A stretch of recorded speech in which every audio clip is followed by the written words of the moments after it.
তো hey guys, কি তোমরা সবাই কেমন আছো? আশা করি হয়তো ভালোই আছো। তো গাইস, তোমরা ভাবছো দাদা কেন এতদিন ভিডিও ছাড়েনি ইউটিউব চ্যানেলে।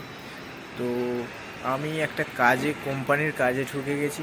তো ওখানে এসেছি 10 দিন হয়ে গেছে। তো এর আগে আমার মোবাইলে রিচার্জ ছিল না, তাই জন্যে ভিডিও ছাড়তে পারিনি রেগুলার। তো গাইস, এখন ভাবছি হয়তো ভিডিও ছাড়বো, বাট এখানে কোম্পানি কাজের পরে সত্যি বলছি ভিডিও করতে ভালো লাগে না। আর তোমরা হয়তো, আমি একটা ইউটিউবের ফ্যামিলি তৈরি করেছি, তো তোমাদের জন্য আমারও কষ্ট হয় যে তোমাদেরকে ভিডিও দিতে পারিনি। তো আজ থেকে ভাবছি ভিডিও ছাড়বো, তাই জন্যে এই ভিডিওটা বানালাম।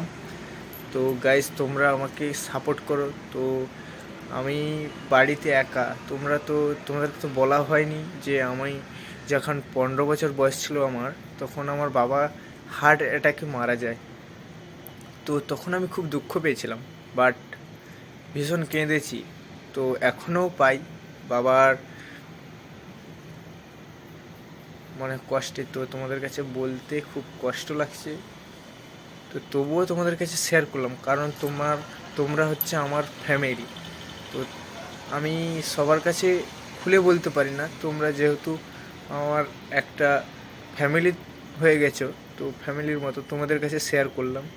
তো মা বাড়িতে একা আছে, দিদি তো বিয়ে হয়ে গেছে। তো দিদির এখন আমার একটা ভাগ্নিও আছে। তো ওদেরকে দেখার জন্যে তো আমার কাজ করতে হবে, কারণ আমরা মধ্যবিত্ত পরিবারের ছেলে। তো তাই আমাদের খেটে সংসার চালাতে হয়। তো মোটামুটি একটা কাজে ঢুকে গেছি। তো ওইখান থেকে কিছু টাকা উপার্জন করে সংসার চালাই। তো এখনও আস্তে আস্তে ইউটিউবটাকেও চালিয়ে যাচ্ছি। তো পরবর্তীকালে চালাবো।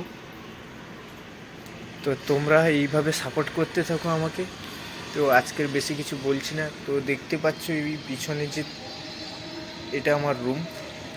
তো টাটা বাই বাই, আর কিছু বলছি না। আর মানে ভালোই লাগছে না, এত ঠান্ডা পড়েছে গাইস। তো এই ভিডিওটা বানালাম, তোমরা যদি পারো চ্যানেলটাকে সাবস্ক্রাইব করো আর ভিডিওটা শেয়ার করো। তো টাটা বাই বাই।